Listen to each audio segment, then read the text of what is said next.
Hello नमस्कार. कसे सगळे मजेत ना? मजेतच असायला हवं. मी भक्ती तुमच्या सगळ्यांचं खूप मनापासून स्वागत करते आपल्या चॅनलमध्ये. वाजले आहेत 6:45. मी 6:30 वाजता उठले कारण आज मला किचन क्लिनिंग करायचं. जसं मी मागच्या ब्लॉगमध्ये सांगितलं होतं, किचन क्लिनिंगसोबत ना आज बरीचशी कामं आहेत दिवसभरात, म्हणजे पूर्ण दिवस बिझी असणार आहे असं म्हटलं तरी चालेल. त्याच्यामुळे मग थोडंसं म्हटलं लवकर उठूयात रोजच्यापेक्षा आणि आवरायला घेऊयात. आता किचनचं काय होतं ना, बऱ्याचदा आपण वरच्यावर आवरत असतो, त्याच्यामुळे काही खूप अशी घाण नाही आहे. फक्त मला मेन ट्रॉलीज क्लीन करायच्यात आणि बाकी घर जर असं घाण झालं तर घराचं आज मी काढणार नाही. पहिले फक्त किचन आवरून घेणार आहे आणि त्याच्यानंतर मग एक दिवस घर आवरणार आहे. सो असं करणार आहे. सो चला, मी उठली आहे. माझ्यासोबत पिकूची उठलाय.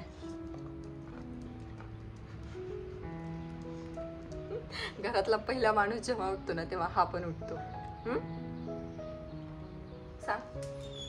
आणि खरं सांगते, मला ना झोपच येत नाही होती. म्हणजे गेले 3 दिवस झाले माझं असं होतंय की मला 7:30 पावणे 8 वाजता उठणार आहे मी. मला 5 आणि 5:30 पासूनच असं होतं की बापरे सकाळ झाली की काय, बापरे सकाळ झाली की काय, आणि उठायचं की काय, हे अशा टाईपमध्ये काहीतरी मला व्हायला लागले. आणि आजचा दिवस आणि अजून सोमवारी माझं एक शूट आहे, खूप इम्पॉर्टंट आहे ते, तर तेव्हा पण मला तसंच होणार आहे. सो मंगळवारपासून मी थोडीशी ह्या बाबतीत रिलॅक्स होईल, पण परत घरातलं चालू होणार आहे हे ते. सो चला, दिवाळी संपेपर्यंत हे माझं चालणारच आहे. तुम्ही असेच कनेक्ट राहा. चला, आता कितीही वरचेवर क्लिनिंग करायची म्हणलं ना तर तसं तर माझ्याकडनं काही होत नाही. एकदा सगळं काढतोय तर मला असं वाटतं की डीप क्लिनिंग तर झालीच पाहिजे. आणि तसं किचन पण छोटं आहे, जास्तीच्या काही एक्स्ट्राच्या गोष्टी मी ठेवलेल्या नाही आहेत. ज्या काही गोष्टी मला लागतात तेवढ्याच ठेवलेल्या आहेत. त्याच्यामुळे आवरायलाही तेवढा जास्तीचा वेळ नाही जाणार. त्याच्यात मावशी पण आहेत मदतीला. म्हणलं चला मग सगळं काढून घेऊयात. आणि हे जे प्लास्टिकचे कंटेनर आहेत ना, मला त्याचीच थोडीशी भीती होती की ते पांढरे पडतील की काय क्लीन केल्याच्या नंतर. पण म्हणलं ठीक आहे, बघू आता. आणि बाकी जे काही काचेचे आहेत त्याचं तर काही टेन्शनच नाही आहे. घरामध्ये किती नाही म्हणलं तरी खूप जास्त पसारा असतो. आणि काही काही गोष्टी अशा असतात ना की आपण म्हणजे ठेवल्याच्या नंतर आपल्याला तेवढं वाटत नाही, पण काढल्याच्या नंतर पूर्ण पसारा आपल्याला तो दिसतो. आणि काही गोष्टी तर आपल्याला माहीत पण नसतं की हां, ह्या घरात आपल्या गोष्टी पण आहेत. आणि जेव्हा सगळा पसारा बाहेर निघतो ना तर तेव्हा आपल्या लक्षात येतं की हां, हे पण आहे बाबा आपल्याकडे. हे असं काहीसं होत असतं. मावशी ते सगळे कंटेनर क्लीन करतात, तोपर्यंत म्हटलं मी गॅलरी झाडून पुसून वगैरे घेते, कारण इथं पिकूचू असतो आणि त्याच्यामुळे त्या पण येत नाहीत. म्हटलं मी स्वच्छ करून घेते, जेणेकरून ना मला सगळ्या गोष्टी धुतल्या की सकाळी सकाळी उन्हामध्ये इथे वाळवता येतील. आणि सकाळी ना इथे खूप छान ऊन येतं, साधारण 11:30-12पर्यंत. त्याच्यामुळे हे जे सगळे कंटेनर धुतलेले आहेत तर ते सुद्धा छान सुकून निघतील. आता जसं मगाशी म्हणलं की मला हे प्लास्टिकच्या कंटेनरची थोडीशी भीतीच होती की त्याच्यावरती स्क्रॅच पडतील की कसं काय. खूप म्हणजे जे आपलं साधं ब्लॅकवालं स्क्रबर असतं ना त्याने ते क्लीन केलेले, तरीसुद्धा थोड्याशा रेषा मला अशा जाणवत आहेत. आणि हे एक थोडंसं आहे. आता जेव्हा पण आपण ग्लासचे कंटेनर यूज करतो ना ते प्लास्टिकपेक्षा कितीही बेटर असतात, पण मला डेली यूजसाठी त्याची थोडीशी रिस्क वाटते, म्हणून मी ते यूज केले होते. आता जेव्हा डीप क्लिनिंग करायची असते तर तेव्हा मग आपण सगळ्याच गोष्टी काढत असतो. आता हे वरचं जे आहे तर ते माझं जास्त काही यूजमध्ये येत नाही. म्हणजे जे लॉफ्ट आहेत ना त्याच्यामध्ये फक्त मी रिकामे डब्बे ठेवलेले, जेणेकरून कसं आता दिवाळीसाठी म्हणा किंवा आधीमध्ये कधी जर आपल्याला वाटलं की हां आपल्याला हे डब्बे कमी पडतात तर मग आपण तिथले ते घेऊ शकू. जास्त काही आतमध्ये पण ठेवायला नको. आणि एक्स्ट्राचं ना खूप सामानवरती बसत पण नाही, कारण तिथे जागा खूप कमी आहे. त्याच्यामुळे मोजक्या ज्या काही लागणार नाहीत तशा गोष्टी मी तिथे ठेवत असते. आणि दुसऱ्या साईडला तर चिमणीचा पाईप असल्यामुळे तिथे काहीच बसत नाही. त्याच्यामुळे फक्त तिथे मी काही फळ्या किंवा मग लक्ष्मीच्या आडण्या हे अशा गोष्टी काहीशा ठेवलेल्या आहेत, ज्या थोड्याशा म्हणजे ज्याला थोडीशी जागा लागते आणि जी थोडीशी तिथली जागा आहे ना ती सुद्धा कव्हर होईल.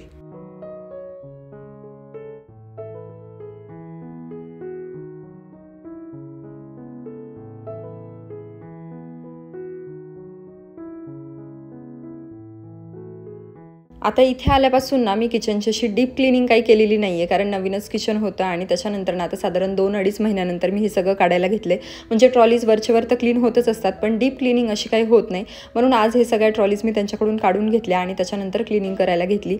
तसं मला भीती होती की आतमध्ये कॉक्रोच वगैरे असतील की काय, किंवा त्याचा काही त्रास होईल की काय, पण तसं अजिबात नाही आहे. याचा अर्थ मी बऱ्यापैकी स्वच्छता ठेवते असं वाटलं. काय होतं, जेव्हा पण आपण ओलावा असेल किंवा मग रात्री जेव्हा असं रात्रीचं खरकटं असेल, मग त्याच्यात तसंच आपण झोपलं तर मग त्यावेळी ना कॉक्रोचेस होण्याची जास्त शक्यता असते. किंवा मग जास्त ओलावा जर असेल तरीसुद्धा तसं होतं. मग जेवढं कोरडं ठेवता येईल ना तेवढं कोरडं ठेवायचं कंटिन्यू. आपण ऊन जरी येत नसेल आपल्या किचनमध्ये, आता माझ्या किचनमध्ये खिडकी नाही आहे त्याच्यामुळे मला तो त्रास थोडासा आहे, तर मला अशा वेळी मी काय करत असते, फॅन चालू ठेवत असते, जेणेकरून ना किचन नेहमी माझं कोरडं राहील आणि कॉक्रोच किंवा बाकी किड्यांचा मुंग्यांचा वगैरे असा काही त्रास होणार नाही.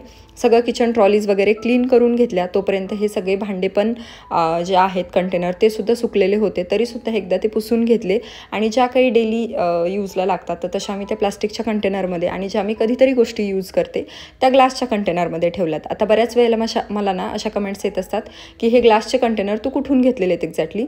तर याची लिंक आत्ता माझ्याकडे काही नाही आहे, पण हे ना मी नेस्टासियाच्या वेबसाईटवरून घेतलेले आहेत आणि आत्ता ते आउट ऑफ स्टॉक पण आहेत. माहीत नाही त्यांचा स्टॉक कधी येईल, पण भरपूर दिवस झालं. मागे मी एकदा चेक केलं होतं तर ॲमेझॉन, फ्लिपकार्ट इकडे पण ते काही दिसत नाहीत मला कधी, आणि माझ्या काही मैत्रिणींना पण मला विचारलं होतं पण ते कुठेच नंतर दिसले नाही. सो मला ब्रँडकडनंच आले होते ते आणि खरंच खूप छान क्वालिटी आणि दिसायलासुद्धा खूप सुंदर दिसतात.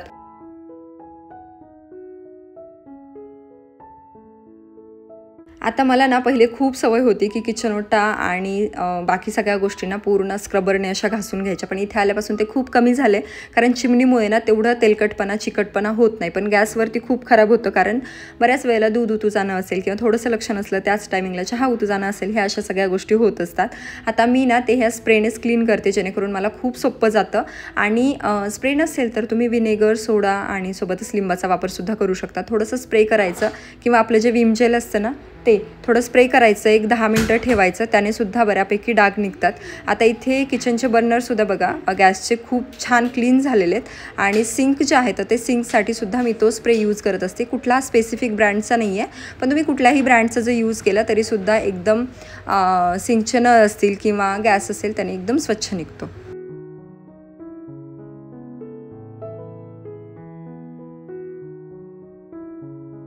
चलो किचन आता एकदम चकाचक झाले माझं. ऑलरेडी नवीनच किचन आहे पण अजून जास्त हे बोलले की एकदम नवीन सारखं दिसायला लागलं.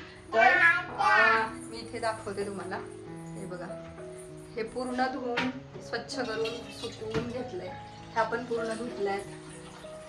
हे आपण म्हणजे प्रॉपर डीप क्लिनिंग जे असते का तर मी तशीच केली, असं वरच्यावर काहीच केलेलं नाहीये. काल फ्रीज सगळं पूर्ण डीप क्लीन केले. त्याच्यानंतर इकडे सुद्धा पूर्ण क्लिनिंग झालेली आहे. हे जे कंटेनर आहेत ना ते आम्ही आलो तेव्हाच ते लावलेले, त्याच्यानंतर काढलेच नव्हते. हे तरी मागच्या वेळी काढलेले त्यामुळे हे तेवढे खराब नव्हते, पण याच्यामध्ये काही याच्यामध्ये जाळे, किडे हे असं पण झालं होतं कारण भरपूर मॉइश्चरायझर बोलते भरपूर मॉइश्चर यायचं त्याच्यामुळं.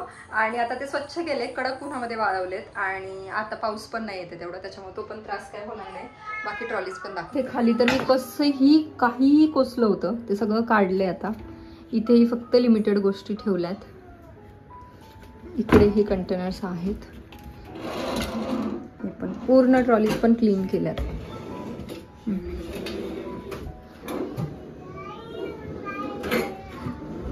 हा ट्रे वगैरे काढून सगळ्यात जास्त घाण तरी इथे झालेली माझी. सो ही अशी सगळी क्लिनिंग झालेली. बघा आता किचन कसं वाटतंय.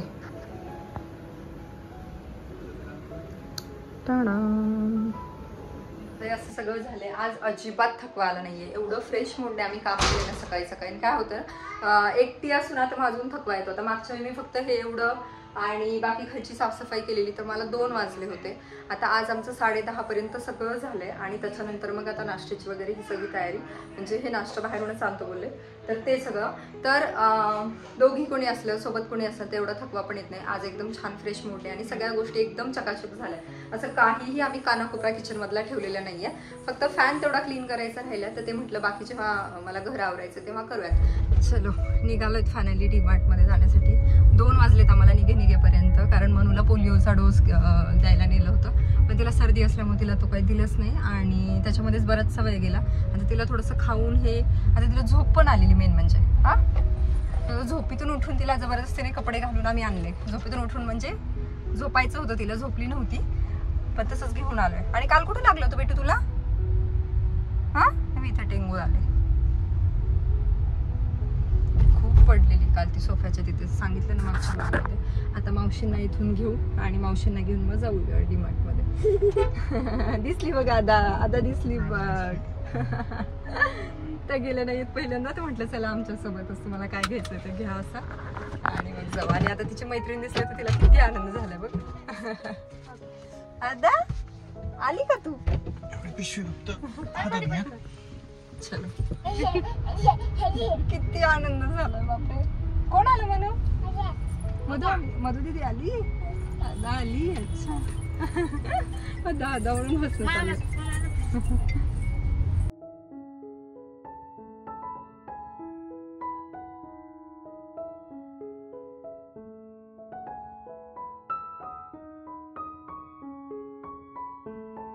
तर आता डीमार्टमध्ये आलो. डीमार्टमध्ये तर खूप गर्दी होती, म्हणजे जसं नेहमी सणावाराला असते ना तशीच खूप गर्दी होती. त्याच्यामुळे आम्ही विचार केला की मनूला घेऊन दोघांनी आतमध्ये सगळे ग्रॉसरी वगैरे घेणं तर काही शक्य नाही आहे. मग तिला बाहेर कसं तरी नादी लावलं आणि हे बाहेर तिच्यासोबत थांबले होते आणि त्याच्यानंतर मी आतमध्ये सगळी काही ग्रॉसरीची शॉपिंग आहे तर ती करून घेतली. घरी आलो आहेत. आता खूप थकवा आला होता, म्हणजे दिवसभर कंटिन्यू काही ना काही चाललेलं. त्याच्यामुळे म्हटलं की चला आता एकदम मस्त चहा घेऊयात आणि त्याच्यानंतर फ्रेश मूडने बाकी सगळी ग्रॉसरी जी आहे तर ती आपण लावायला घेऊयात. कारण मग आज जर ती नाही लावली तर परत उद्या तशीच पेंडिंग राहणार आणि मग कामं पेंडिंग राहिली की तशीच ती राहून जातात. त्यामुळे मस्त दोघांसाठी चहा ठेवला. आता मी इकडे चहा ठेवला होता, ते पण एवढे थकले होते कारण त्यांचंही कंटिन्यू काही ना काही चालूच होतं आणि मी चहा बनवते की नाही तोपर्यंतच हे गाढ झोपी गेले होते. त्यानंतर मग एकटीनेच चहा घेतला आणि बाकी सगळी ग्रोसरी आवरायला घेतली. आता यावेळी ना मी असं वेगळं काहीच घेऊन आले नव्हते दिवाळीसाठी, पण मला हे जी उरळी आहे ना ती छान दिसली होती तिथे कमी प्राईसमध्ये. सो साधारण 180च्या आसपास मला ही काहीतरी मिळाली होती. ऑनलाईनसुद्धा मिळते, पण आता कधी ऑर्डर करायची कधी येणार काय, त्याच्यामुळे म्हटलं की चला आपण तिथूनच घेऊन टाकूयात. साईजने काही खूप जास्त मोठी नाही आहे, पण तरीसुद्धा दिसायला छान दिसते. साईडने दिवे लावले, आतमध्ये मस्त फुलांच्या पाकळ्या ठेवल्या. तर माझ्याकडे मोठीसुद्धा उरळी आहे पण त्याला दिवे नाही आहेत, म्हणून मी ही अशी एक घेतली होती.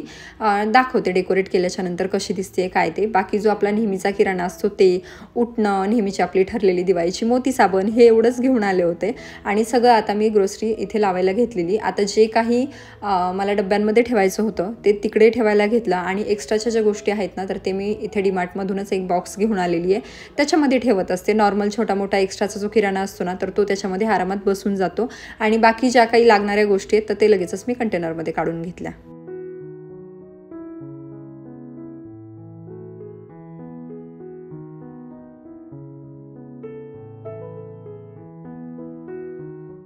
तर डीमार्टची तर आपली शॉपिंग झालेली, पण त्याच्यानंतर मी काही शूट नाही केलं कारण माझी काय मनस्थितीच नव्हती तशी. पण आज मला तुमच्यासोबत काहीतरी शेअर करायचं आहे, ते म्हणजे हे गिफ्ट. सो हे गिफ्ट यांच्या कंपनीकडून मिळाले, पण मी जास्त खुश आहे कारण ते त्यांच्यापेक्षा जास्त ते त्याचा मलाच फायदा होणार आहे.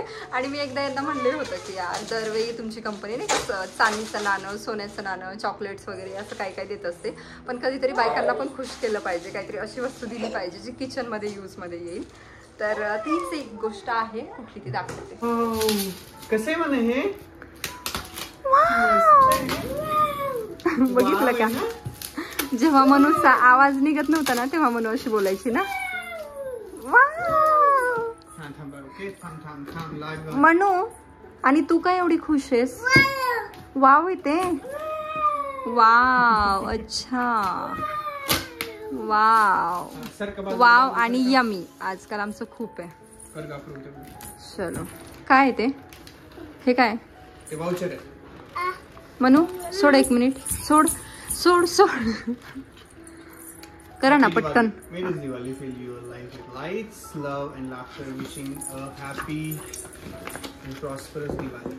बघा ह्याच्यामध्ये किती किमती गोष्ट आहे आणि पोरीनं काय केलंय. तिला प्लीज दाखवू नका कारण काल ती दिवसभर चॉकलेट खातीये. No chocolates. You see, one more chocolate. ती कसली खुश झाली, तिची रिएक्शन बघा ना. Manu, one more gift please. नाही मनू ना बेटा, काल तू पूर्ण एक बॉक्स संपवलाय. आपला हिरो प्रोडक्ट.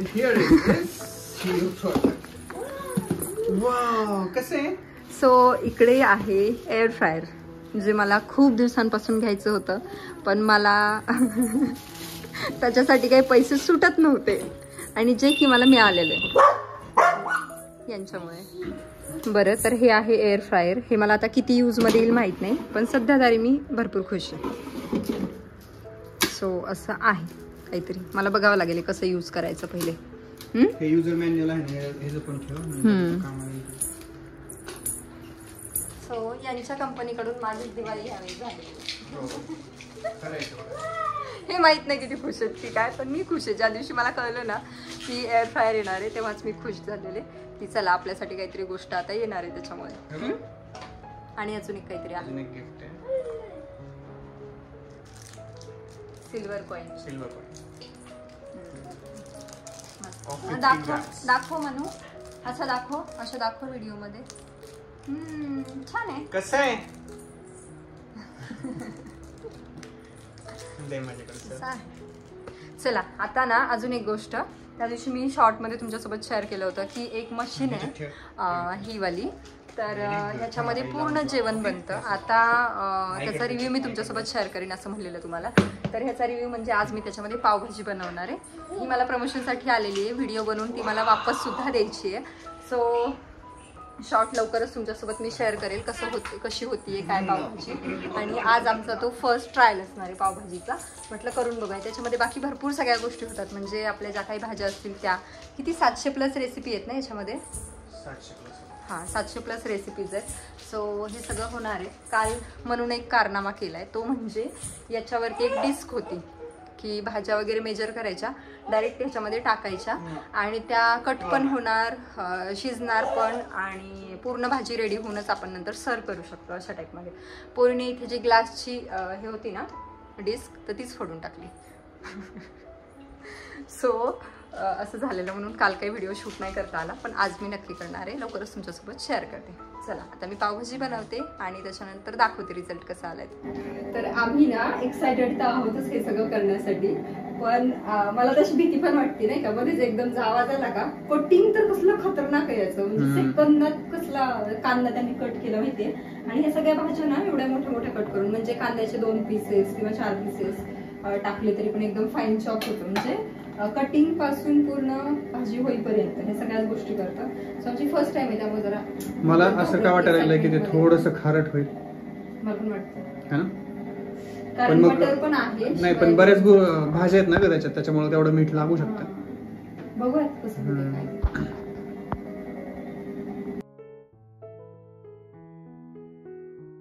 काल रात्री पावभाजी बनवली होती. पावभाजी खाईपर्यंत एवढा उशीर झाला आणि खरंच पावभाजी एवढी टेस्टी झाली होती ना, मी नंतर ब्लॉग शूट करायचंच विसरून गेले. म्हणजे शॉर्ट व्हिडिओ मी घेतलेला पण लॉंग व्हिडिओ घ्यायचं विसरले.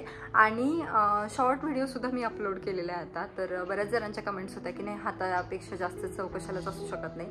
पण प्रमोशनचा पार्ट वेगळा राहिलं, पण जेन्युइन रिव्ह्यू सांगते, टेस्ट खरंच खूप छान होती. आता पूर्णपणे ती मशीन जेवण काय आपोआप सगळं बनवत नाही. म्हणजे आपल्याला मोठ्या भाज्या कट कराव्या लागतात. एका कांद्याचे 2 भाग करावे लागतात, एका टोमॅटोचे 2 भाग करावे लागतात. हे असं करावं लागतं.